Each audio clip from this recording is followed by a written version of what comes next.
Question दिया था कि एक प्रोजेक्टाइल को v नॉट वेलोसिटी से देगा at an angle alpha with horizontal, आपको बताना है इस पॉइंट के अबव, ये नहीं लिखा है देखो, from the point of projection angular velocity पूछी थी ना, तो रेफरेंस फ्रेम क्या लिखना पड़ेगा आपको, पॉइंट ऑफ प्रोजेक्शन लिखना पड़ेगा उसको, ये लिखो एंगुलर वेलोसिटी जब ऊपर ऊपर हो और जब ये टकरा रहा हो नीचे, देखो ऐसे तो समझ जाओगे बेटा, ठीक है। किसके रिस्पेक्ट में, पॉइंट ऑफ प्रोजेक्शन के रिस्पेक्ट में बतानी है। ये भी नॉट होगा, ये एंगल अल्फा तो ये एंगल भी अल्फा है ना, तो ये वाली वेलोसिटी का कंपोनेंट क्या रहेगा, v नॉट sin अल्फा, तो ओमेगा किसके बराबर हो जाएगा, ये इसका रेडियस वेक्टर हो गया, ये वेलोसिटी हो गया परपेंडिकुलर, तो v not sin alpha upon range किसके बराबर होगी, v not square sin 2 alpha by g, थोड़ा सा सॉल्व कर लो तो आ जाएगा ओमेगा, क्या लॉजिक समझ में आ गया। एक क्वेश्चन था कि ये हाईएस्ट पॉइंट पे होगा तब एंगुलर वेलोसिटी क्या होगी, तो मेरे को एक चीज देखो, जब ये हाईएस्ट पॉइंट पे होगा तो मान लो ये इसका पोजीशन वेक्टर होता है, ये वेलोसिटी, ध्यान से देखना, इन दोनों के बीच का एंगल मान लो थीटा है, तो आप क्या करोगे, दो चीजें कर सकते हो, v not sin theta, v not sin theta कर सकते हो, और क्या ये डिस्टेंस निकाल सकते हो। पहली बात तो ये एंगल आ जाएगा क्या, हाइट आ जाएगी, रेंज का हाफ आ जाएगा, ये एंगल आ जाएगा थीटा, तो ये एंगल भी थीटा ही होगा, v नॉट का आप क्या कर दोगे, sin थीटा कर दोगे, इसका स्क्वायर करोगे, इसका स्क्वायर करके इंटररूट करोगे, ये डिस्टेंस आ जाएगी, अभी बोलो दिएगा सर, आगे हो जाएगा सर, कोई प्रॉब्लम नहीं है, कैलकुलेशन हो सकता है थोड़ी गलती पर लॉजिक तो तुम्हें समझ में आई है अच्छी तरह से, तो किसी भी पॉइंट का अबाउट निकाल सकते हो ना, मान लो इस पॉइंट के अबाउट निकालना है, फिर से इस पॉइंट पे पोजीशन वेक्टर लोगे, इसकी वेलोसिटी होगी, ये आ जाएगा, आएगा, फिर से आप क्या करोगे, सॉल्व करोगे, इसको आ जाएगा। एक बात है, ये एंगल कैसा है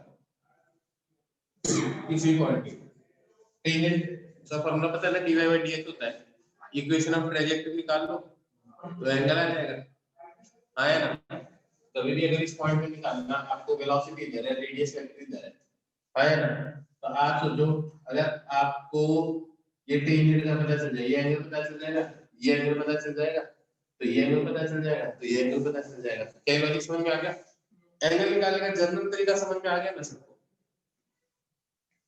और क्या क्वेश्चन दिया था, बस ये दिया था क्या, ठीक है।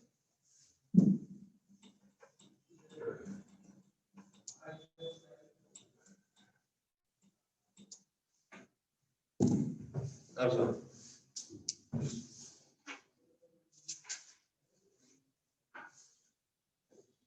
ऐसे देखो,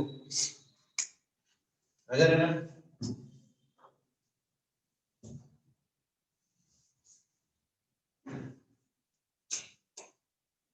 एक होता है यूनिफॉर्म सर्कुलर मोशन, एक होता है non uniform circular motion. Uniform circular motion क्या होता है,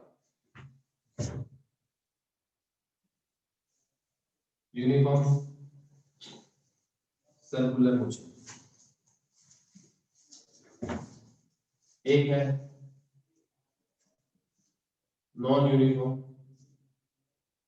सर्कुलर मोशन,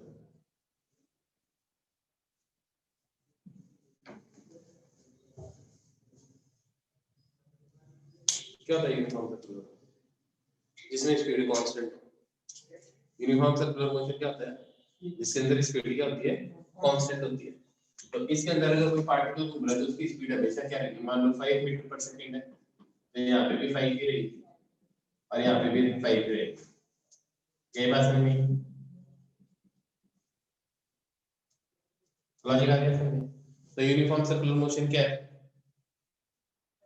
जिसके अंदर स्पीड क्या रहती है, कांस्टेंट, वेलोसिटी चेंज होती है क्योंकि डायरेक्शन चेंज होती है। नॉन यूनिफॉर्म सर्कुलर मोशन क्या है? इसमें स्पीड चेंज हो आया ना। अब मेरे को ये बात बताओ, अगर किसी चीज की वेलोसिटी इधर है 10 मीटर पर सेकंड और एक्सीलरेशन इधर है 2 मीटर पर सेकंड स्क्वायर, इसकी स्पीड चेंज होगी क्या? हो गया। 1 सेकंड बाद स्पीड का स्पीड है, डायरेक्शन चेंज होगी क्या इसकी? डायरेक्शन नहीं चेंज होगी। मान लो इसका एक्सीलरेशन इधर हो जाए 2 मीटर पर सेकंड 1 मीटर पर सेकंड स्क्वायर, अभी भी क्या इसकी स्पीड चेंज हो रही होगी क्या? हो रही होगी। इस मोमेंट पे डायरेक्शन तो चेंज नहीं हो रही ना इस मोमेंट पे, लेकिन अगर मान लो आपके पास वेलोसिटी इधर है और मान लो एक्सीलरेशन आपके पास इधर आ गया,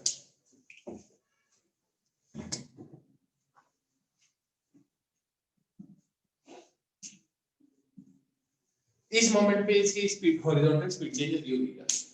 ना। आपने देखा प्रोजेक्टाइल में आप हॉरिजॉन्टल वेलोसिटी का चेंज करते हो, आया ना।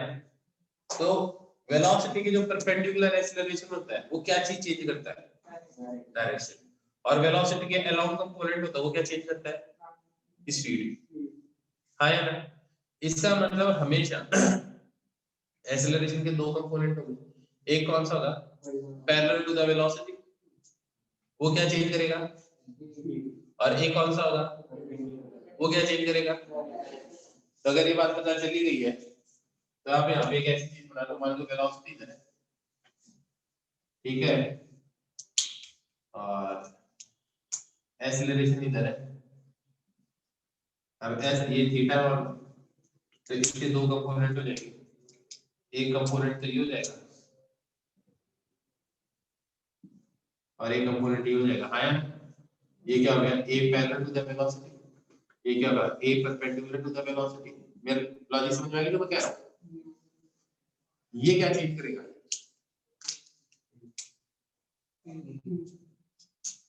It changes speed of the particle. ये क्या चीज चेंज करता है?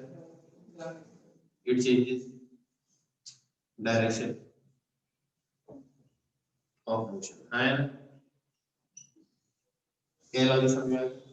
ये बात है।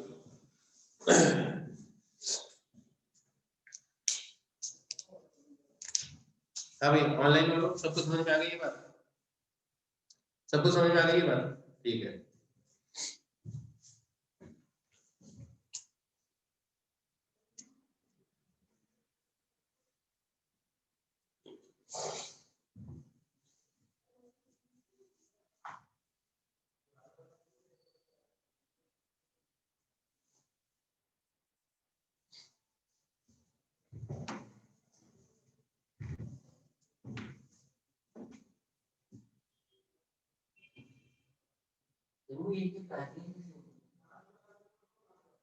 कंपोनेंट हो गया ना, ये cos थीटा क्या होगा? अगर उल्टी डायरेक्शन में होती स्पीड कम होगी, सेम डायरेक्शन में होती स्पीड बढ़ेगी।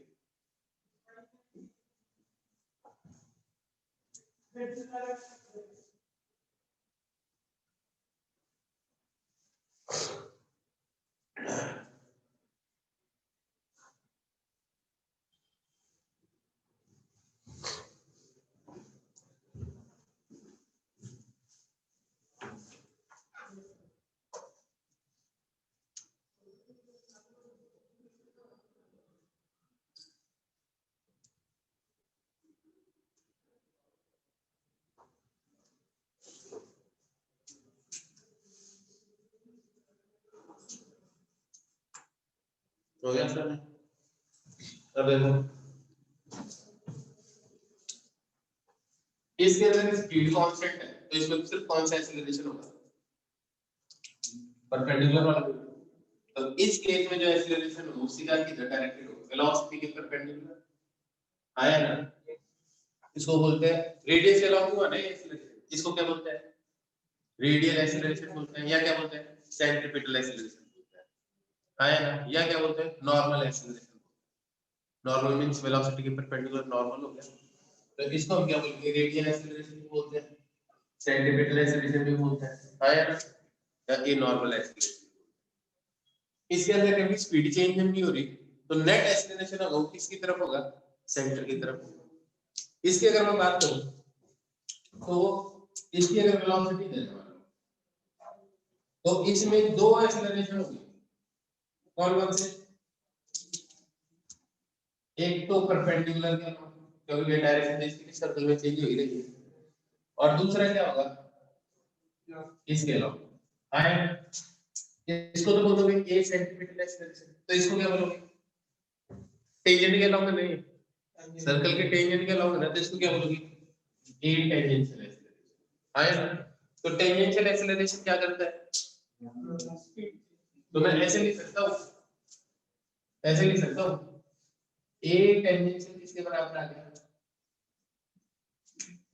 वेलोसिटी का मैग्नीट्यूड क्या होता है, स्पीड, इसको ऐसे लिख सकता हूं, बता दो लिख सकता है नहीं लिख सकता आया।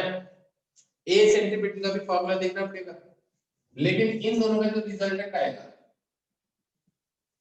वो क्या होगा, नेट एक्सीलरेशन आया ना, इन दोनों का रिजल्टेंट आएगा, मान लो इधर आया, उसको कैसे लिखोगे,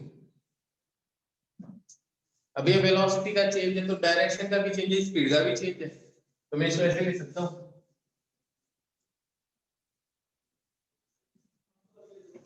ये बात समझ में आ गई, क्या लॉजिक आ गया सबको समझ, ये चीज क्या है टेंजेंशियल एक्सीलरेशन, ये चीज क्या है नेट एक्सीलरेशन आया ना। अब एक चीज सोचो, अब हमें क्या चीज नहीं पता, सेंटीमीटर निकाल सकते हो कैसे,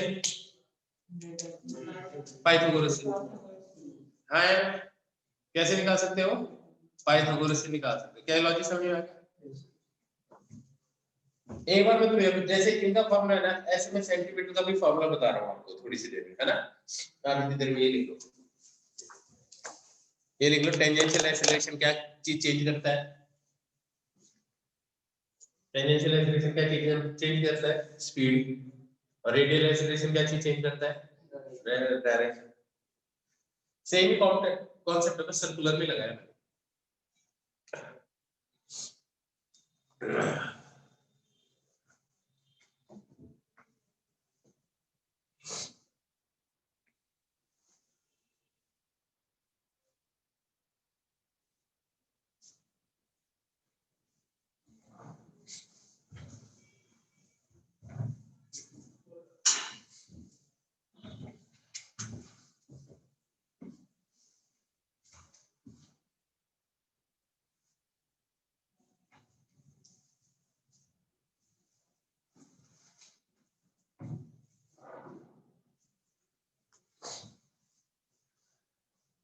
एक बार बताओ, इसमें ओमेगा चेंज होगा क्या, ओमेगा, ओमेगा समझते हो ना, क्या होता है ओमेगा, एंगुलर वेलोसिटी, तो इसमें ओमेगा चेंज होगा क्या, पहले बताओ इसमें डायरेक्शन ऑफ ओमेगा कौन सी है, राइट हैंड अंदर की तरफ, ठीक है, वो तो कभी चेंज नहीं होगा अगर ये ऐसे होगा, तो मतलब डायरेक्शन तो चेंज नहीं होगी।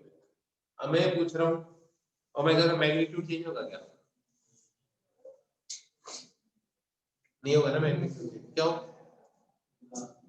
क्योंकि स्पीड कांस्टेंट है, अगर 1 सेकंड में एक चक्कर काट रहा है 2 पाई, तो अगले भी 1 सेकंड में 2 पाई काटेगा, उससे अगले सेकंड में भी 2 पाई काटेगा, तो आपकी स्पीड क्या हो जाएगी 2 पाई रेडियन पर सेकंड, 2 पाई रेडियन पर सेकंड, तो ओमेगा चेंज ना हो रहा है, तो यूनिफॉर्म सर्कुलर मोशन में ओमेगा क्या रहता है, कांस्टेंट रहता है, इसके अंदर ओमेगा चेंज हो गया कांस्टेंट रहेगा,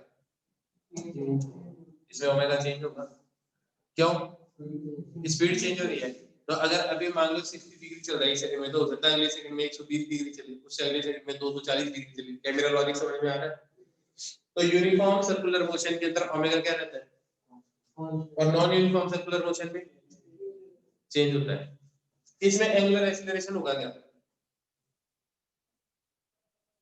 एंगुलर एक्सीलरेशन क्या होता है, d ओमेगा बाय dt, तो जब ओमेगा ही कांस्टेंट है तो इसमें एंगुलर एक्सीलरेशन क्या होगा, इसमें एंगुलर एक्सीलरेशन होगा क्या, कितना होगा, चलो वो छोड़ दो कितना होगा, होगा या नहीं होगा, अब सुनो, एक साइड में लिखो यूनिफॉर्म सर्कुलर मोशन, एक साइड में लिखो non uniform circular motion. Difference आपको किस किस बेसिस पे बताना है, ठीक है, समझ में आ गया? एक तो स्पीड के चेंज के बेसिस पे, आया ना, एक तो स्पीड चेंज के बेसिस पे, एक ओमेगा के, आया ना, उसके बाद में एंगुलर एक्सेलरेशन के, फिर एक में टेंजेंशियल एक्सेलरेशन लगेगा, एक में नहीं लगेगा, एक में अल्फा 0 होगा, एक में अल्फा नॉन 0 होगा, आया ना। और एक चीज और है, नेट फोर्स किसके बराबर होता है? m इंटू ए। इसमें नेट फोर्स किधर लग रहा होगा? सेंटर की तरफ। तो यूनिफॉर्म सर्कुलर मोशन में हमेशा नेट फोर्स इधर लगता है, इसमें m इंटू ए इधर है, तो इसके अंदर नेट फोर्स किधर लगा होगा? रेडियल डायरेक्शन में नेट फोर्स नहीं लग सकता कहीं। मेरे बात समझ में आ? एक वर्ड ये लिख,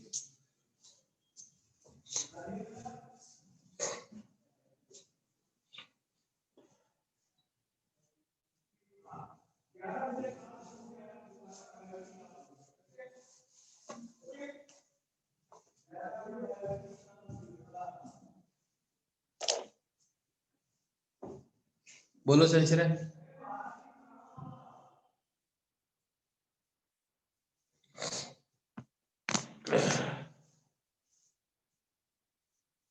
सेकंड में नेट फोर्स एक्सीलरेशन क्या लो, इधर हो या इधर हो, पूरा नेट इसकी तरफ नहीं हो सकता। अगर नेट फोर्स सेंटर की तरफ, it means that is uniform circular motion. सही बात बोल रहा हूं ना? अगर नेट फोर्स सेंटर की तरफ हो, इस हम लोग कैसा मोशन है? यूनिफॉर्म सर्कुलर मोशन है।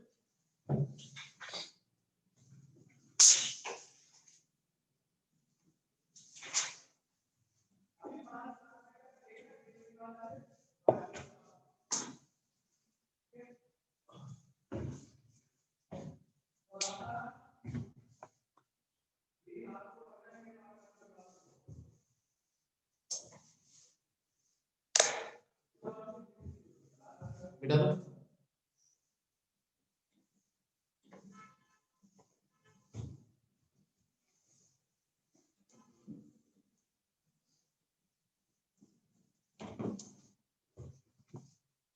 अभी बात बताओ, तो मैं ऐसे लिख दे रहा हूं v equal to omega r। अगर कोई चीज सर्कुलर मोशन में चल रही है तो मैंने लिखा dv by dt equal to d omega by dt। r तो कांस्टेंट ही है, तो ऐसा कैसे ही रहेगा, क्योंकि सर्कल का रेडियस तो फिक्स ही रहता है। ये चीज क्या है, ये चीज क्या है? अल्फा। ये चीज क्या है? नेट सेंटीमीटर या टेंजेंशियल।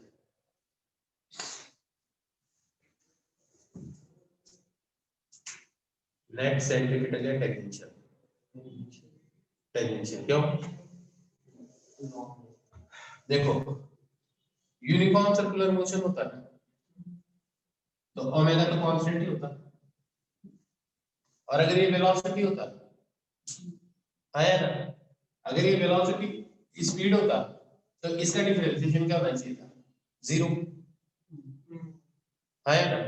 लेकिन इस केस में अगर ये वेलोसिटी है तो इसका डिफरेंस क्या, अगर ये वेलोसिटी मान लो v velocity is equal to omega, तो अगर मैं इसका डिफरेंशिएशन करूंगा तो ये वैल्यू तो नॉन जीरो है, क्योंकि यूनिफॉर्म सर्कुलर हो या नॉन यूनिफॉर्म डायरेक्शन चेंज ही रहता है, एक्सीलरेशन तो जीरो हो नहीं सकता, आया ना। आपको पता है अगर स्पीड चेंज होगी तभी ओमेगा चेंज होगा, तो अगर आप ओमेगा को चेंज कर रहे हो टाइम के साथ तो पक्की बात है यहाँ पे आप जो चीज चेंज कर रहे हो कौन सी है? स्पीड ही है।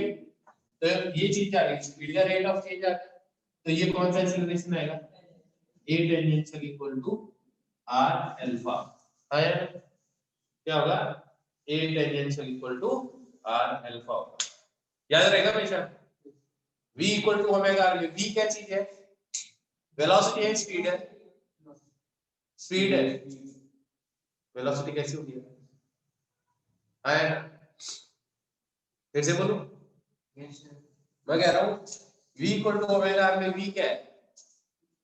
स्पीड है, बस मैं वेलोसिटी भी आती बताता हूँ तो भाई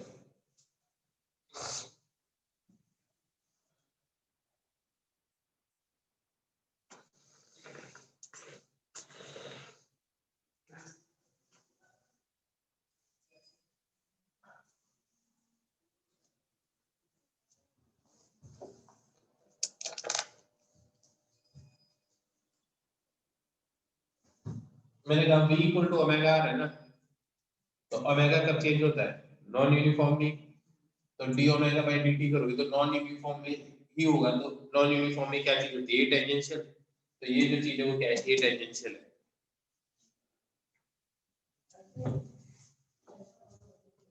तो a tangential equal to r alpha होता है।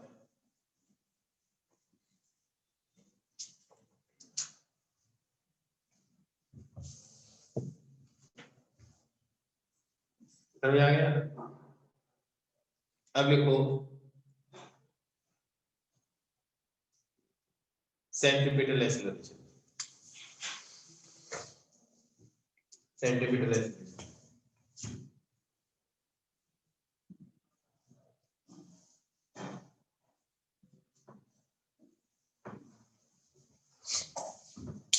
मतलब सेंट्रीपिटल एक्सीलरेशन क्या चीज है? मान लो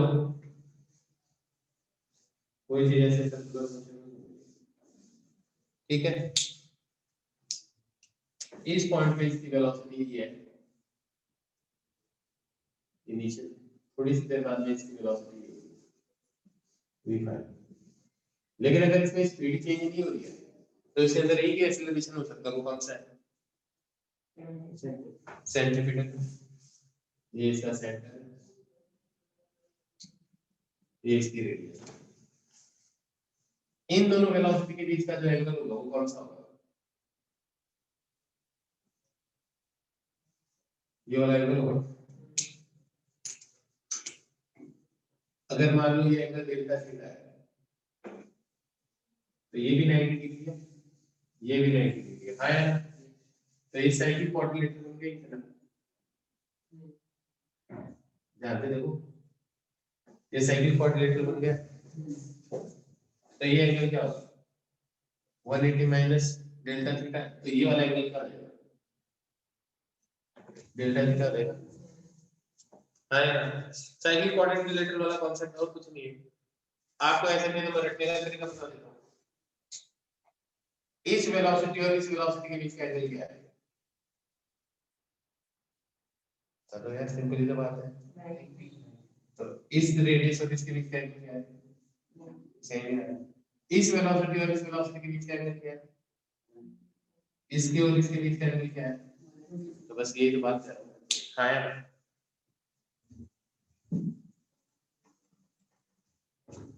अब देखो मेरे को कैलकुलेट कर, तो मेरे पास देखो v फाइनल तो इधर आ गया और v इनिशियल इधर आ गया,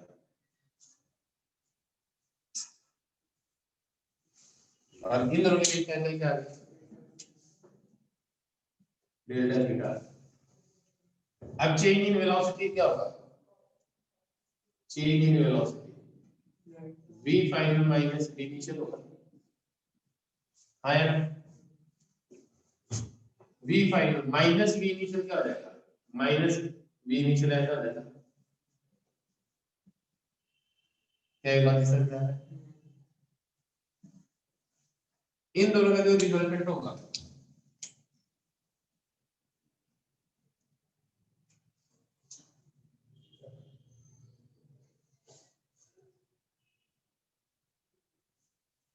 इन दोनों का रिजल्टेंट होगा ये चीज क्या है?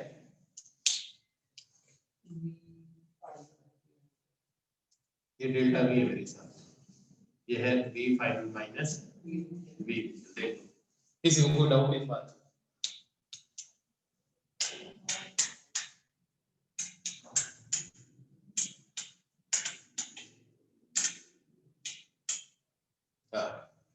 किसी को डाउट है क्या इस बात? कोई डाउट नहीं है, होने भी नहीं। अब मेरे को बताओ, याद रखा कि इस बात का जवाब दो मेरे को कि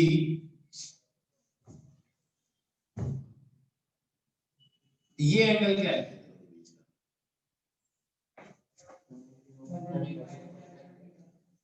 अगर हमें डेल्टा बी का मैग्नीट्यूड निकालना चाहूँ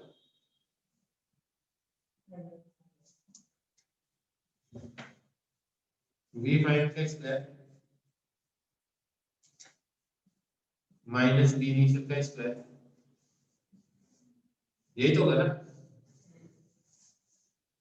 plus 2 v final minus v initial cos 180 minus delta B.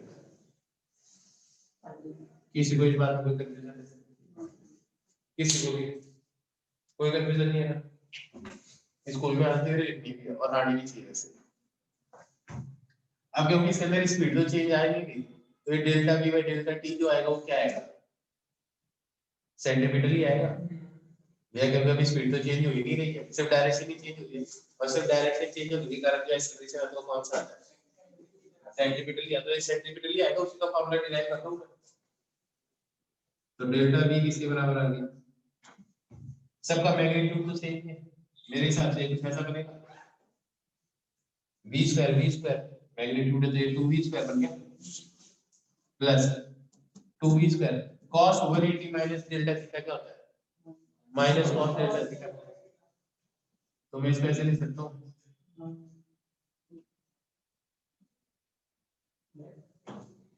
कोई प्रॉब्लम इसमें? जब इसमें कोई प्रॉब्लम नहीं है तो इसको आगे मैं ऐसे सॉल्व कर सकता हूँ।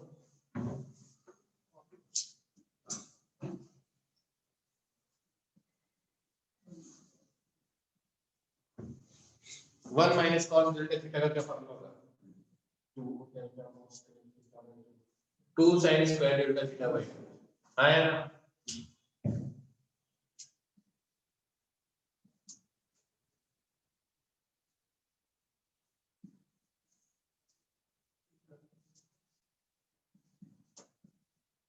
ये आएगा अंडर रूट की बाहर निकल के क्या आएगा, 2 sin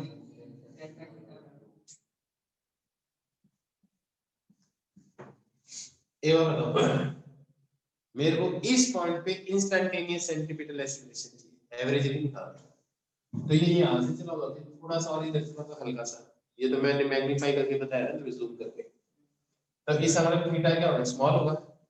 जब थीटा स्मॉल होता है तो sin थीटा किसके बराबर होता है, थीटा के बराबर होता है, याद रखो। फिर फायदा when theta is small sin theta is close to, याद है जब थीटा स्मॉल होता है तो sin थीटा किसके बराबर होता है, वो कह रहा है कि प्लस होगा रूट के अंदर। बेटा 180 माइनस cos, ये तो मैग्नीट्यूड ही है, तो ये तो v square cos 180 minus delta theta. Second quadrant में cos क्या होता है, नेगेटिव होता है, सेकंड क्वाड्रेंट में sin पॉजिटिव होता है, माइनस ही आएगा। ठीक है बच्चे, बात समझ में आ गई? अरे भी आई नेगेटिव है तो यहाँ पे तो मैग्नीट्यूड है ना, -5 का मैग्नीट्यूड भी तो 5 ही होता है बच्चे, मैग्नीट्यूड लगा रखा है ना, तो जो फॉर्मूला है रिजल्टेंट का। हाँ एक बात, अब देखो, अब जरा ध्यान से देखो, तो जो डेल्टा बी है वो किसके बराबर हो जाएगा, 2v डेल्टा थीटा बाई 2 से 2 गायब हो गया। डेल्टा बी क्या चीज है, डेल्टा बी क्या चीज है, तो आपके पास लास्ट में ये आता कौन है ना, delta v equal to v into delta theta, है ना। मैं दोनों साइड को डेल्टा टी टाइम से डिवाइड कर दूं, ये क्या चीज है, सेंटीमीटर एक्सीलरेशन, है ना। ये क्या चीज आएगी, सेंटीमीटर एक्सीलरेशन, और ये चीज क्या आएगी, ओमेगा एंगुलर वेलोसिटी, है ना। अब ए सी को मैं क्या लिख सकता हूँ, v स्क्वायर आर भी लिख सकता हूँ, या क्या लिख सकता हूँ, omega square r v square by r भी लिख सकता हूँ और ओमेगा स्क्वायर आर भी लिख सकता हूँ। अब तुम बोलोगे ऐसा कैसे? ऐसा ऐसे क्योंकि थोड़ी देर पहले तुमने बोला v किसके बराबर होता है, ओमेगा का। तो a सेंटीमीटर किसके बराबर है, v इनटू ओमेगा। तो ओमेगा को क्या लिख सकता हूँ, v बाई आर लिख सकता हूँ। तो a सेंटीमीटर किसके बराबर आ गया, v square by r. And यहाँ ओमेगा v को क्या लिख सकता हूँ, ओमेगा आर लिख सकता हूँ। तो a सेंटीमीटर किसके बराबर आ जाएगा, ओमेगा स्क्वायर आर। क्या लॉजिक समझ में आया? ये डेरिवेशन लिख लो, फिर इसका फील गुड फैक्टर देता हूँ, ठीक है।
कर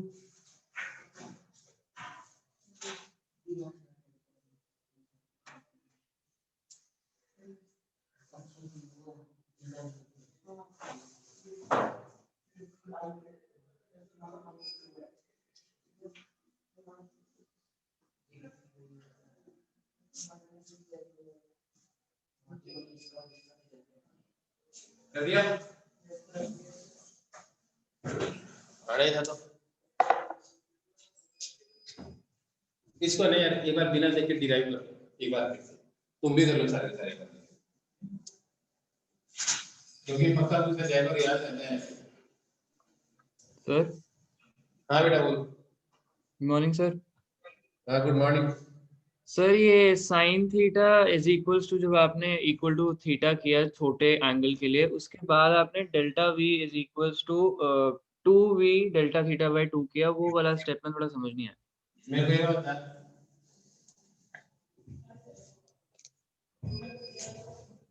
साइन 0.25 रेडियन किसके बराबर होगा 0.25 रेडियन के बराबर होगा आई बात समझ यस सर। अगर मैं मान लो 0.25 डिवाइड बाय 2 रेडियन बोलूं तो ये भी तो यही चीज आएगी यस सर। तो यही तो लिखा मैंने sine delta theta by 2 small होगा तो किसके बराबर है डेल्टा थीटा बाय 2 के बराबर ही है यस सर। अब ठीक है यस सर समझ गया थैंक यू। हाँ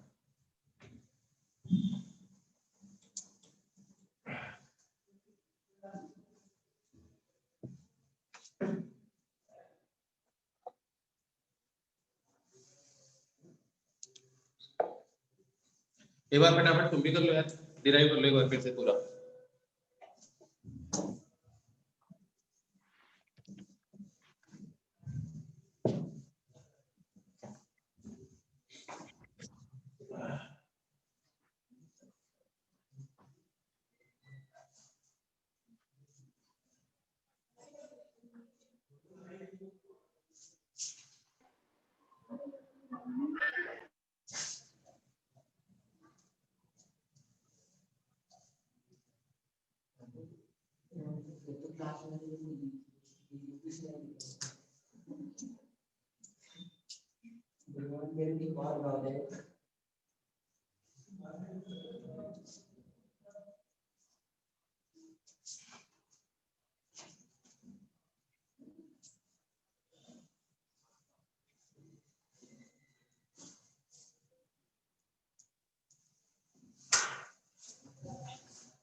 आज मैंने ना तुम्हारे ग्रुप के अंदर ना एक शीट फॉरवर्ड की है इसलिए वो मेरे टीचिंग नोट्स ही है इसके अंदर क्लियर लिखा हुआ है कि कुछ चीजें ओमिट करनी है जैसे लिखा है ना फॉर 13 फुल्ली आपको ज्यादा दिमाग नहीं लगाना उसके 13 का मतलब समझिए ड्रॉपर वालों के लिए ठीक है तो आपको ज्यादा दिमाग नहीं लगाना जितना मैंने करवाया है ना उतना ही करना है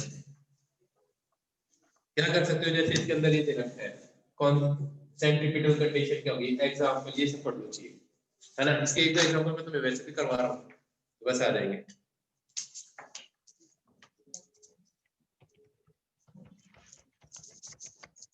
जैसे इसमें क्वेश्चन है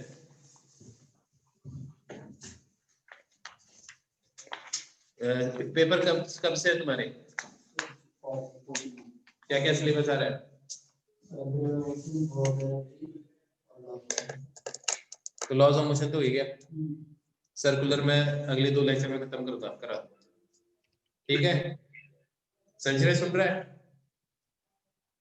है ना और रही बात वर्क एनर्जी की मैं 2 क्लास लगा दूंगा स्कूल के हिसाब से एकदम से ठकाठक ठीक है बात बन जाएगी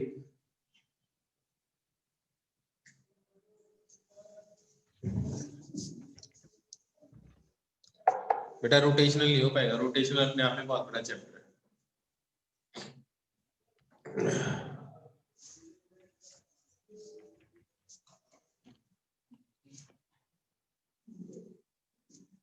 क्या करें फिर? ऐसा कर सकते हो कि नेट से पढ़ लो रोटेशनल, जहाँ जहाँ डाउट आता जाए वो मेरे से पूछते जाओ, तो क्या कर सकता है, या फिर मैं बता दूंगा क्या क्या पूछा जाएगा रोटेशनल में, सिर्फ उसी पे फोकस कर लो, इंपॉर्टेंट बता दूंगा। हार्दिक कह रहे हैं वेव्स भी आ रहा है, इस हिसाब से तो सिलेबस कंप्लीट करा देना पड़ेगा मेरे को एक हफ्ते के अंदर।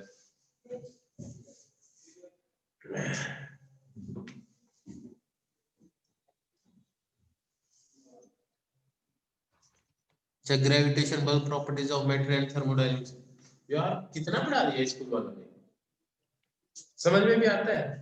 नहीं आता तो फिर मेरी जान क्यों खा रहे हो? है ना? करना है।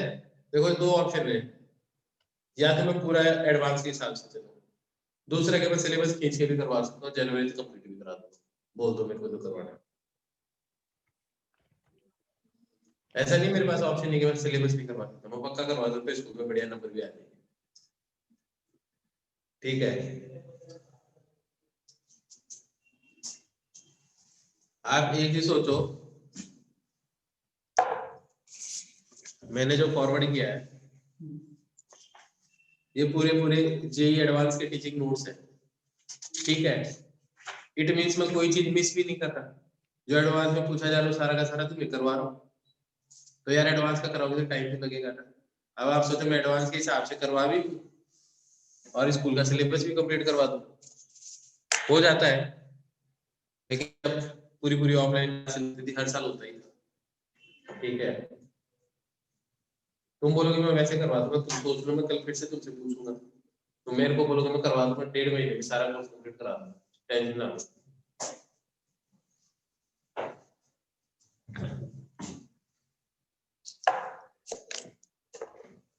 क्योंकि जब तुम मेरे को बताओगे ना तो मेरे से क्या एक्सपेक्ट करते हो, वो वही कर पाऊंगा ना।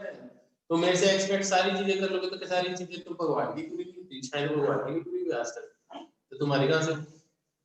ठीक है, ये जरूर है जो तुम्हारी प्रॉब्लम है उसका सॉल्यूशन निकाल के दे सकता हूँ, लेकिन 5 प्रॉब्लम में से 3 का निकाल सकता हूँ, 5 के 5 का नहीं निकाल सकता।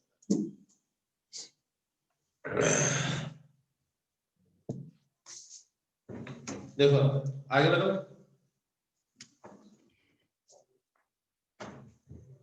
ऑब्जेक्टिव टेस्ट का सिलेबस तो जितना पढ़ा दिया तो नहीं आता मेरा। देखो ये ऐसे है, वेलोसिटी इसकी इधर है, एक्सीलरेशन इसका इधर, बताइए ये पॉसिबल है या नहीं है? ये पॉसिबल है या नहीं? ऐसा ऐसा पाथ पार्टिकल का वेलोसिटी इधर, एक्सीलरेशन पॉसिबल है या नहीं? नहीं है, क्यों? क्योंकि इस एक्सीलरेशन का एक कंपोनेंट इधर होगा, तो इसकी आज हो जाएगा। डायरेक्शन आया ना, तो ये पाथ कैसे हो सकता है? हमेशा सेंट्रीपिटल एक्सीलरेशन कौन सी साइड में होगा? कॉनकेव साइड में होगा। कौन सी साइड में होगा? कॉनकेव साइड में होगा। क्या लॉजिक समझ में आ रहा है? अब अगर क्या ये पॉसिबल होगा, वेलोसिटी तो हमेशा टेंजेंट के लॉन्ग होगी, ये पॉसिबल है? ये तो पॉसिबल है यार, इसका एक कंपोनेंट इधर है, एक इधर है, तो कर्वेचर तो यही है इसका, और इधर इसका भी मोमेंट जिसकी स्पीड कम होती होगी, तो ये टेंजेंशियल एक्सीलरेशन होगा। क्या लॉजिक समझ में आ गया अच्छी तरह से? ये बताओ, छोटे छोटे क्वेश्चन करवा दूंगी ताकि बैठ जाए दिमाग में। रेडियस है 2 मीटर, वेलोसिटी है 4 मीटर पर सेकंड, सेंटीमीटर एक्सीलरेशन बोलो,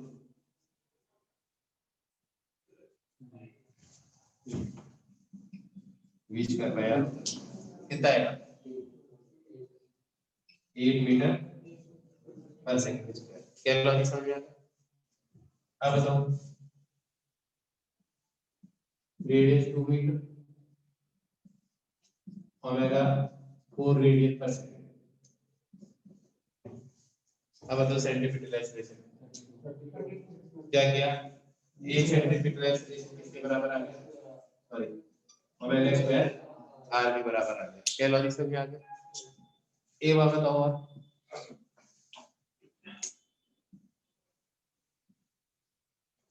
v है 4 मीटर पर सेकंड, ओमेगा है 2 मीटर पर सेकंड।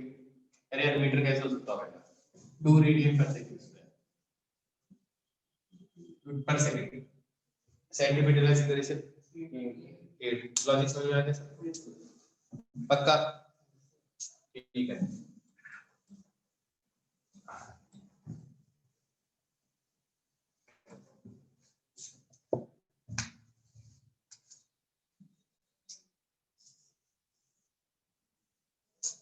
एक फैन है, ये फैन यूं घूम रहा ओमेगा से। आपको ये बताना है ए पॉइंट का एक्सीलरेशन ज्यादा होगा या बी पॉइंट का एक्सीलरेशन ज्यादा?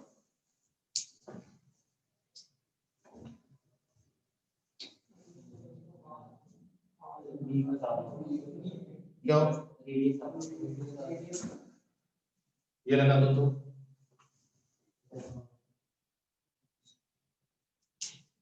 आपके पास सेंटीमीटर एक्सीलरेशन के लिए दो फॉर्मूला है यार। कौन सा लगाओगे?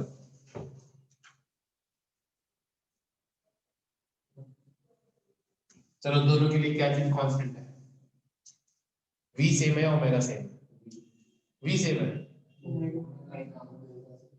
ये 1 सेकंड में ये चक्कर काट रहा होता है, 1 सेकंड में बड़ा चक्कर काट रहा होता है, तो मतलब इसकी स्पीड ज्यादा होगी ना? आया ना? तो दोनों के लिए सेम क्या है? दोनों सेम टाइम में सेम एंगल स्वीप कर रहे होंगे, तो क्या चीज कांस्टेंट है? तो ओमेगा कांस्टेंट है तो ये फॉर्मूला लगाओगे ना, तो ये तो हो गया कांस्टेंट। तो a centimetre is directly proportional to r। अब लॉजिक आ गया समझ? पक्का? पक्का।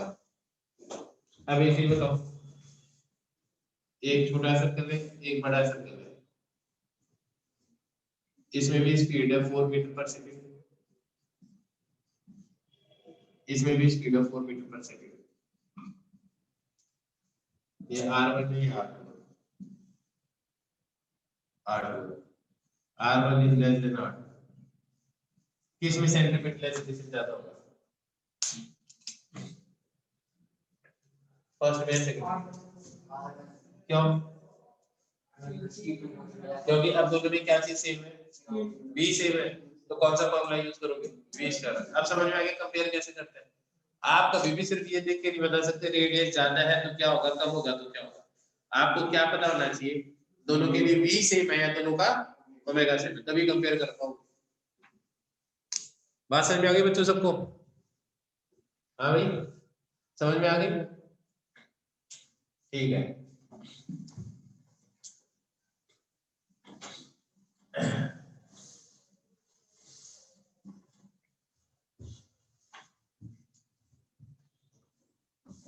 अब लिखो रेडियस ऑफ कर्वेचर, हेडिंग लिखो radius of curvature.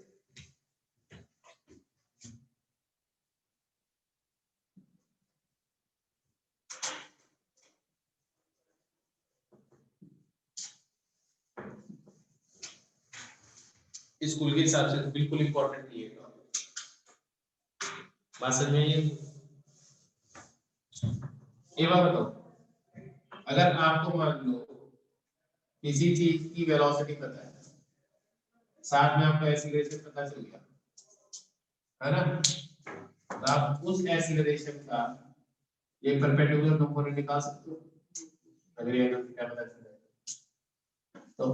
a perpendicular किसके बराबर है? जो सेंटीमीटर एक्सीलरेशन है तो इस मोमेंट पे किसके बराबर होगा? v square. तो r किसके बराबर है? ये परपेंडिकुलर है। अब रेडियस ऑफ कर्वेचर क्या? मान लो आपने किसी प्रोजेक्टाइल को फेंक दिया है तो इसका पाथ क्यों हो गया? ठीक है, तो मैं आपसे पूछूं कि इस टाइम पे इसका रेडियस ऑफ कर्वेचर क्या है? तो इसकी तो शेप पैराबोलिक है, तो आप क्या करोगे? इसका छोटा सा पार्ट लोगे और इस को यूज करते हुए आप एक सर्कल बनाओगे। आया ना? लॉजिक समझ में आ रहा है क्या? और ये जो सर्कल बनेगा उसका जो रेडियस होगा ना उसे क्या बोलेंगे? इसका। अब यहाँ पे लोगे तो तुम्हें पता है ये सर्कल थोड़ा बड़ा बनना चाहिए, हाँ है ना? क्योंकि थोड़ा ज्यादा फ्लैट है जैसे, तो इस केस में रेडियस ऑफ कर्वेचर ये हो जाएगा। क्या लॉजिक समझ में आ रहा है? तो कोई भी कर्व है तो अगर यहाँ पे देखोगे तो हो सकता है रेडियस ऑफ कर्वेचर यहाँ पे, यहाँ देखोगे तो रेडियस ऑफ कर्वेचर इधर आएगा। क्या बात समझ में आ गई? ये रेडियस ऑफ कर्वेचर कॉन्सेप्ट समझ में आ गया? सॉल्व करने के लिए क्या करना है?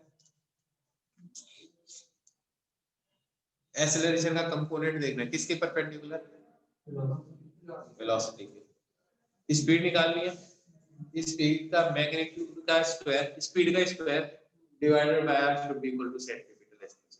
एक क्वेश्चन करवाता हूं तुम्हें, ठीक है, करवा दूं। देखो थोड़ी सारी सर उसमें दी हुई है, जो तुम्हें दिया ना टीचिंग नोट्स उसमें दी हुई है। देखो मान लो मेरा v नॉट वेलोसिटी से किसी चीज को फेंका, थीटा एंगल, ये चीज हो जाएगी। मैं कहता हूं मेरे को ये बताओ हाईएस्ट पॉइंट पे, थोड़ा सा करके इसको वेरिएबल हटा देते हैं, वैल्यू दे देते हैं, ठीक है, सही बात है ना।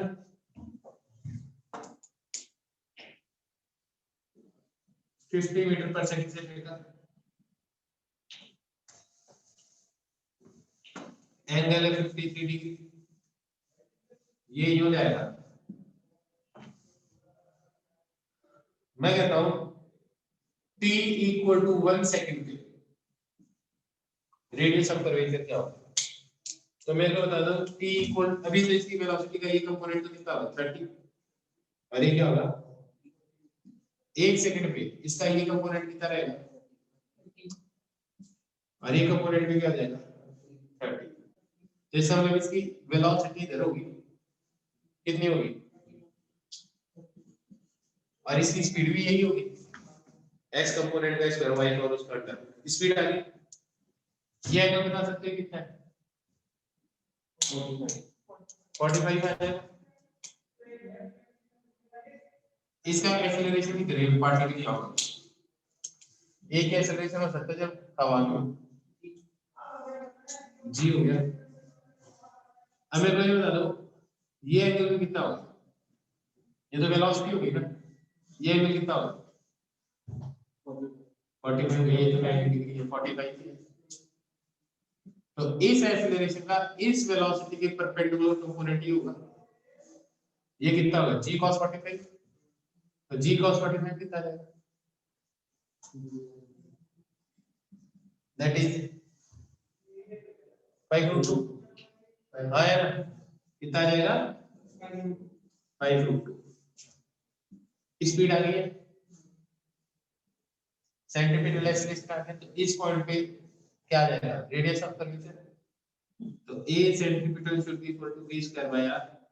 a सेंटीमीटर किसके बराबर हो गया 5√2, v स्क्वायर किसके बराबर आएगा 932 डिवाइडेड बाय r। क्या लॉजिक समझ आ गया, तो कितना आ जाएगा ये आएगा ना, कितना आ जाएगा ये आएगा, ये बस समझे। अब मैं इसी में कहता हूं कि जो हाईएस्ट पॉइंट पे होगा तब रेडियस ऑफ कर्वेचर क्या होगा, उस टाइम पे स्पीड भी यही होगी और वेलोसिटी भी यही होगी, कितनी होगी 30 मीटर पर सेकंड। और एक्सीलरेशन सारा का सारा नीचे की तरफ ही होगा, परपेंडिकुलर ही होगा, g कितना हो गया, क्योंकि इस केस में वेलोसिटी के वैसे ही एक्सीलरेशन परपेंडिकुलर है। तो फिर से देखो a सेंटीमीटर किसके बराबर आ जाएगा v स्क्वायर बाय r, तो r किसके बराबर आ जाएगा v स्क्वायर कितना आ जाएगा 30 into 30, और r एक सी किसके बराबर आ जाएगा 10, तो कितना आ जाएगा 90 मीटर आ जाएगा। क्या लॉजिक समझ में आता है, पक्का आना ही था। लोड कर लो और क्या करोगे।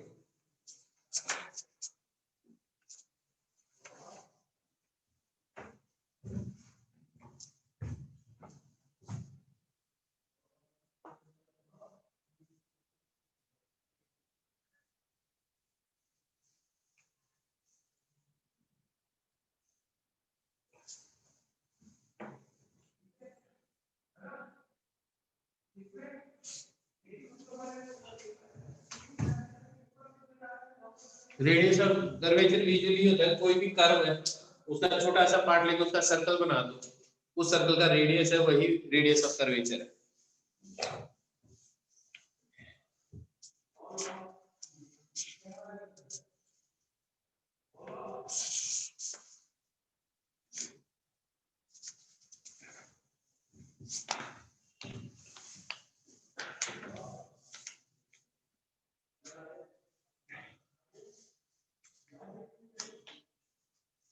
आ जाना, जो नहीं आए ठीक है, और जो आए भी है ग्रुप के अंदर से, ये सर्कुलर डायनेमिक्स वाला चैप्टर है ना, मतलब यहाँ से एक आर्टिकल, तो मैं इसकी रीडिंग लगानी है और इसको खत्म कर देना है, ठीक है। इसके अंदर क्या करना है आपको, ये जो क्वेश्चन है ना, ये अपनी कॉपी में लिख के रखना और जगह छोड़ते जाना, सॉल्यूशन तो मैं नहीं देखना है, मैं कल क्लास में सॉल्यूशन कराऊंगा हर किसी का, क्या लॉजिक समझ में आ गया, क्योंकि मैं टाइम नहीं वेस्ट करूंगा ना, यार ये क्वेश्चन लिखूंगा, तुम क्वेश्चन लिख के रखोगे, इसके अंदर जितने क्वेश्चन हो सारे सॉल्व कर देंगे सर्कुलर डायनेमिक्स के आगे, मेरे को लग रहा है मैं कल ही खत्म कर दूंगा इसको।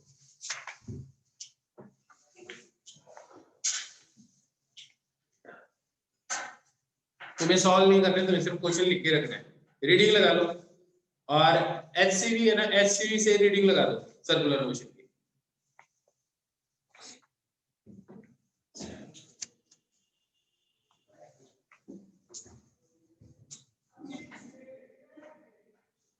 हाँ, ये जो मैंने ग्रुप में डाल रखे बेटा, तुम्हारे ग्रुप में डाल रखे टीचिंग नोट्स, उसकी लगानी है।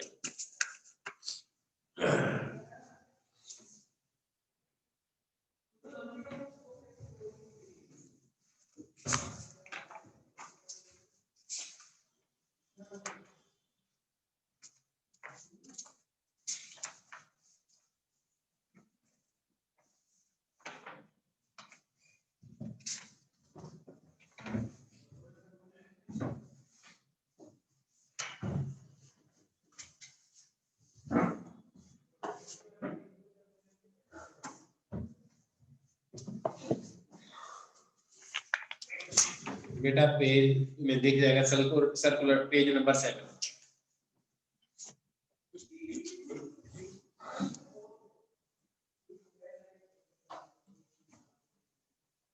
हेडिंग लिखो सर्कुलर डायनेमिक्स।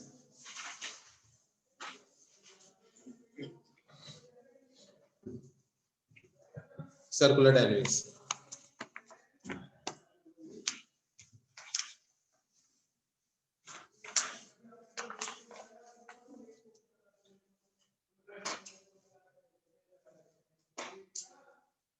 इसके अंदर स्टेप्स लिख रखे हैं, फालतू में टाइम वेस्ट नहीं करेंगे, मैं सिर्फ इन स्टेप्स को समझाऊंगा, ठीक है।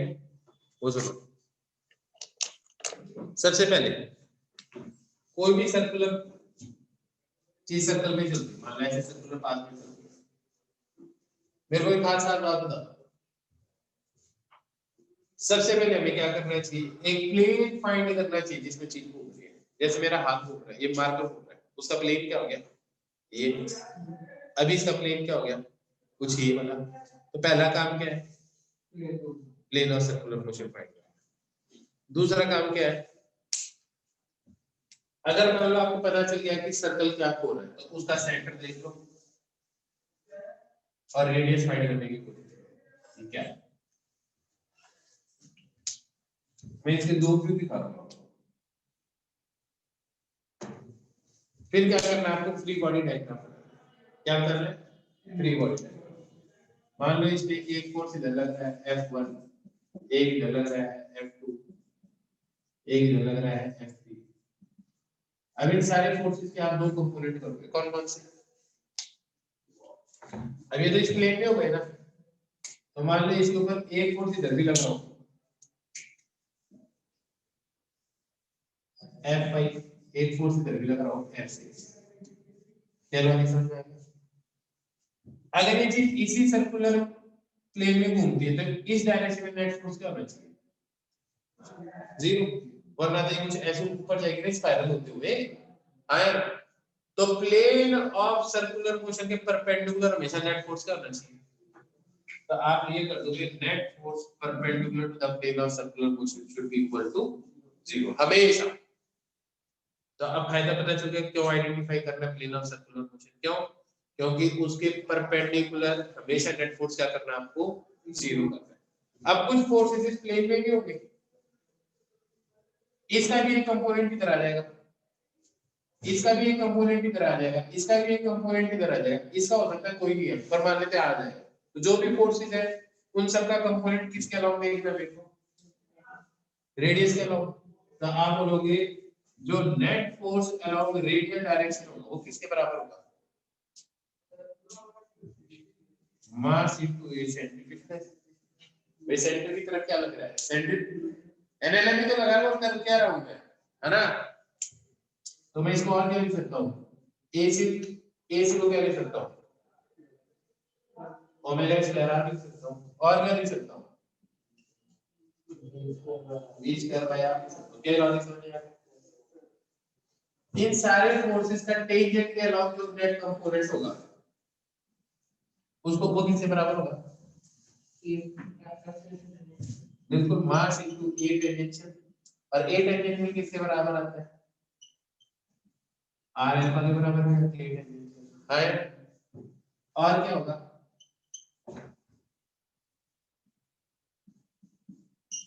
Rate of change of speed भी होता है बस यही काम करना है आपके सारे क्वेश्चन सॉल्व हो जाएंगे थर्मोडायनेमिक्स है ना अब अगली क्लास में मैं अब ये जो है ना इसको 2-3 बार रीडिंग लगा लेना मैं हर क्वेश्चन को इसी लॉजिक से सॉल्व करूंगा बात समझ में आ गई सबको बेटा जी बात समझ में आ गई तो बस अब रीडिंग लगाओ मजे करो एकदम अगली क्लास में इसको खत्म करते हैं ठीक है और एससी की रीडिंग लगाना शुरू कर दो